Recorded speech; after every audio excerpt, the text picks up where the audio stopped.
Hey there, No Labels, No Limits podcast listeners. Sarah Box here, your host. I am super excited to bring back a guest who I know many of you were excited to listen to the first time around, who is Dr. Carla Manly. Now, back in May, you learned more about Dr. Carla, her background, how she came to be, and her clinical work from a different path, a more kind of traditional path, let's say.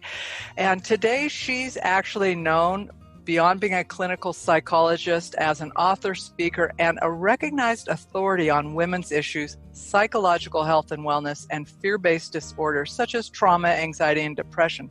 But she's here today to talk to us about her new book, which when I talked to her back in May, I didn't even know was in the works. And it's called Aging Joyfully.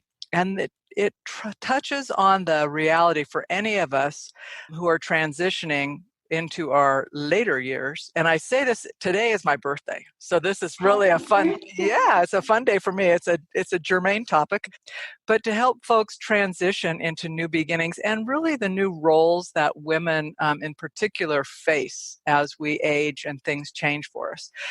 And Dr. Manly, you have some great news about your book, I understand, that I'm not aware of. So let's start by sharing that, and then we'll do our little conversation update on you. Absolutely. Just today, I learned that this is the book, Aging Joyfully, and this beautiful book just got, first it got a starred review from Publishers Weekly, which was serendipitous because the review came the day the final copy went to print. So it got on the back, and that was so wonderful. And then just today, I was told that, got the good news, that Mom's Choice Awards gave both my first book, Joy from Fear, and then Aging Joyfully, their gold award. So I just feel so honored because that means that it is resonating with women. It is resonating with readers. Both are. So that's the goal, right? To help. Absolutely. And that's always the goal, right? When you write, to make something that touches people. So with that in mind, talk to us, because this is a shorter format interview. So let's talk to me and our listeners about why the book, the different chapters in the book, and who benefits from the book. Who would benefit most from the book? What I found, give a little backstory I'll try and be very quick, but when I was talking to the publisher about the book, they wanted it to be called A Maturation Guide for Women 60 and Beyond. And I said, oh, no. None of us want to be told to mature, that's not. And this is an issue that's not for 60-year-olds. It's actually not for 50-year-olds. That in my private practice, I am working with women as young as 25 who say, I feel old, I haven't done enough, I'm no longer relevant, I'm afraid of this thing called aging. And I thought, wow. So we were able to get it to, in the subtitle, it says 50 and beyond, but I really wrote to every reader, to women and to men, right? Because it is about aging. And what I wanted to create, and I believe I did, there's always, I can do a second book if necessary, but with the feedback I've gotten is that it's generally touches the areas that are most important to women and men, because there are very few things in the book that are not germane to men. Very few things that wouldn't speak to a man. And in fact, when my husband read it, he said, wow, honey, I really appreciate now what women go through. And I'm glad I'm not a woman. I understand women better now, but wow. And so my goal was in the book is to really speak from my soul, but to offer tips, information that is research-based, evidence-based, so that women could then look at their lives and use the book as a roadmap. And so in the first chapter, and I have my little outline here, the first chapter is about the idea of embracing maturity, embracing age with wisdom and joy. And really looking at one's own attitude. What am I looking at as I turn 30, 40, 50, 60? And am I negative? Am I assuming it's going to go downhill? So that's the first chapter, is really about checking in with the self, right? And then when we go into the second chapter, it's just deepening that process. And it's about really starting to look at your inner world and realizing, Do I love myself from the inside out? What are the thought patterns I'm engaging in? And throughout the book, as with Joy from Fear, I offer exercises so that a woman can get as deep in her work as she wants. And I offer 90 what I call wisdom tips, so that you do everything from practice positive mantras to writing. Interestingly enough, it really resonates with people. At first it strikes them as, oh, this is odd, but a letter of regret to the self. Well, why would we want to write a letter of regret? Because almost every woman and man I run across has regrets, and they're lurking around in there. And if we don't talk to them and write them out and embrace them, we can't move past them. And we also don't get the opportunity to see some of the things that we think are regrets. Like, oh, I wish I had had children, or I wish I had no children. I would have been a superstar if I hadn't devoted my life to my children, right? And then, but then we get a chance to say, but wow, do I really regret that? Maybe if I had two lives, I would live both, but would I really not want my children and have instead, to be the head of Google or something? For me, the answer is obvious. No, but it gives us the opportunity to reflect. So that's so in each chapter, I give some wisdom tips, some very simple and some a little more complex. So that's that. And then one of them, for example, in chapter 2, the wisdom tip, it's wisdom tip 14. It's really talking about nurturing your positive feelings. Why is that important? At every age. If I have a negative feeling, my back hurts or I'm sad, most people, many of us, get stuck in that. And we think and we think and we think on that negative thing. But when we're feeling positive and joyful, we don't embrace it and hold on to it as much as we do. So that's one of the exercises, is to really notice when a positive feeling is coming up. Oh, I feel joyful right now. Why are you feeling joyful? Well, I'm with my sweetheart, or I'm walking my dog, or I just am looking forward to a cup of tea with my friend. Why is all of that important? Whatever thought we have, whatever behavior we have, be it good or not so good, is going to become more of who we are. So by nurturing the positive feelings, then we encourage them. So that's an idea of chapter 2. Chapter 3, this is a great chapter for people who are really body focused, and we want to focus on this body that is our home. And so chapter 3 just dives into the body. And I talk about everything from incontinence to changes in sexuality, normalizing things that for many people, they think they're the only person in the world who has a little bit or a lot of incontinence. And I learned so much as I read. And I talk about sexuality for women and men, and talk about, things like facelifts and procedures that people can have, trying to be very non-judgmental, basically saying, hey, be doing whatever you're doing, be doing it for the right reason.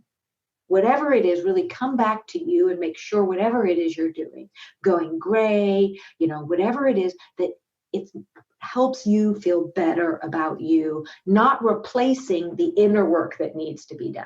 Because no amount of work on this is going to make me feel good if this doesn't feel good. So chapter 3 is, and my book was also medically reviewed to make certain. A dear friend of mine who's a wonderful MD went through it, and actually I was so happy that she found very little to add, a couple pieces about, think about this, and about medical directives. And so there are also really pragmatic wisdom tips in chapter 3 that remind all of us to take care of those details, like medically speaking, so that we have a file, so that if something happens to us or, our significant other, that we have all of that and really understand the importance of having that at our fingertips. I still have mine to do though. So practice what I preach. So that's chapter 3. Chapter 4 is probably one of my favorite chapters, and it's going to be one of my next books. I'm going to really blow it up, expand it. But it's about our relationships, and about tuning into relationships and roles, and really starting to look at your relationships, because for some people, career is everything, or material gain is everything. But for many people, self included, relationships are fundamental. So having a safe and happy relationship, a connected relationship with friends, family, significant other. So that's what I really try and dive into in chapter 4 and help people get into that often uncomfortable space of, are you happy? Are you in a relationship where you're giving your best and you're getting back your significant other's best? And I even have put a disclaimer in there saying, I'm not advocating divorce. I'm not telling you to leave your partner. It might be something you ultimately consider. But to me, the first thing is to work on the relationship. But sometimes we find we're in an intractable, relationship that the other person doesn't want to grow. And this time on this planet is very limited. So we want to be with people who want to grow with us. That's my paradigm. Some people don't want to grow. That's okay. But anyway, so that's chapter 4. And chapter 4 also really starts looking at our roles in life and how important it is to realize that, just as with a nod to all of the wonderful clinicians who have gone before me and informed me and researchers, but to the archetypal nature of our movement through life. We go from the child, the maiden, to the mother, and then moving into the role of crone, which I was not allowed to use in the book. It was one of the 2 things that was taken out because women might apparently not understand the use of crone and think that I was being disparaging. But to me, moving into the stage of crone is a gorgeous phase of life. She is the wise woman. She is the elder. She is the fairy godmother and the wise witch. Also, she can be a little tough witch too, the Baba Yaga witch, right? But so I had to shift that word. I think we chose wise elder or something. I can't remember. I like crone, but I love crone because she is the woman we are missing today. Well, it's that blend of powerful, wise, and not to be trifled with at the same time, not to be right? trifled with. And she has earned those wrinkles. She has earned that mantle she wears. And she is not, those other years. Okay, then I was focused on this thing called whatever 20-year-old beauty is. But there is a beauty in being a crone, I think. So when we that is looking at these various roles we move through, and that in our teens, it's about identity, our 20s, more about identity and relationship and career, and 30, our roles is maybe mother, or it might be mother, wife, blossoming artist, whatever your career is, whatever that is. 40s, more of the same. And then in our 40s, often we wake up and say, I've been invested in all these roles. Now what? And then for some of us, that really hits us hard in our 50s or our 60s. So looking at all of these various roles and saying, wait a second, if you're 40, 50, 30, 80, it's never too late. Be what you want to be. Be what you want to be. Breathe into it. It's never too late. So I really talk about that in chapter 4. Chapter 5, that again, moving into relationships and changing roles, but really looking at certain things like becoming a grandparent, being maybe a widow, maybe retiring, all of these different things, empty nesting, that require us to shift our roles. And really look at that to create harmony within the self and in the world. So that's chapter 5. Chapter 6, it's my favorite maybe because it's about, I know I get so attached to my books, but it is about creating a brave, passionate you.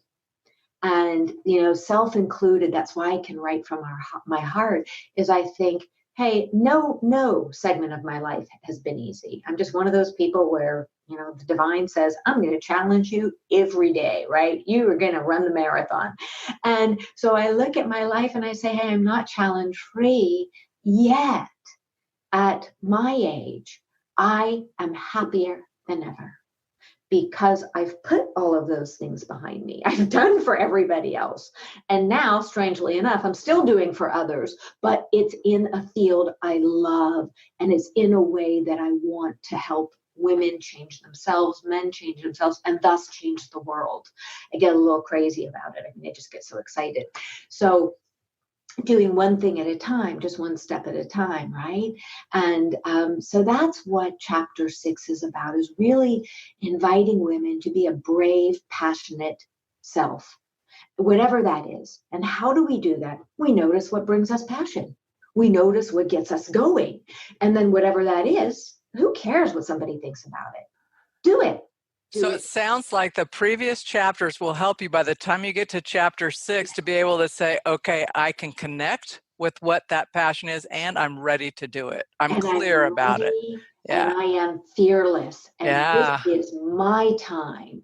This is my time to do this. Whatever it is. And it doesn't have to be writing 20 books or opening a boutique. It might be, I don't want to give away the book, but I give really concrete examples, real life stories. And then I finish the book off with a real life client who wanted to be, she actually asked, she knew I was working on it, and she asked if I would include her story. And it was the perfect story, because it's a woman in her 60s who started with me, had been in a 35-year relationship. She got dumped for a woman across the US.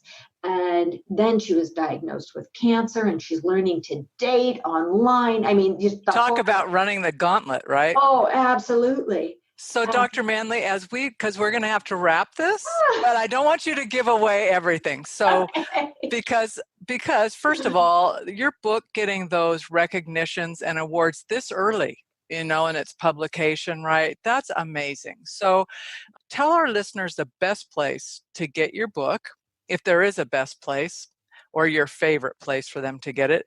And then we will make sure to have all of that in the links to this show. Okay. My favorite place is your local bookstore. So if that's important to you, type in IndieBound, IndieBound, IndieBound on your computer. They'll give you a little place where you can put in your zip code. Type in your zip code. They'll show you the bookstore where you can access it that's close to you. If they do not have it on their shelves because they ran out or didn't order it, they will get it for you lickety-split.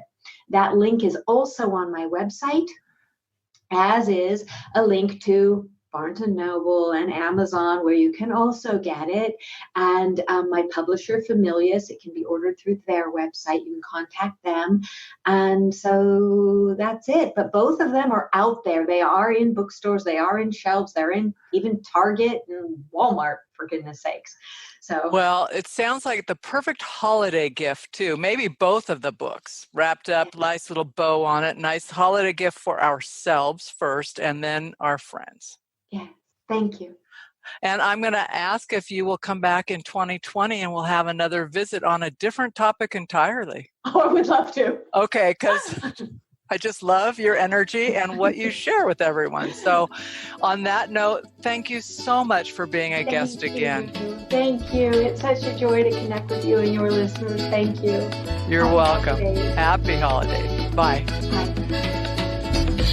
Well, that's it for this week's edition of the No Labels, No Limits podcast. We hope you liked what you heard, and if you did, we ask that you go over to iTunes, Stitcher, Spotify, or wherever else you listen to the podcast and leave us a rating and review. If you know someone who would enjoy this podcast, please be sure to share. And until next time, have a great week living a no labels, no limits, no excuses life.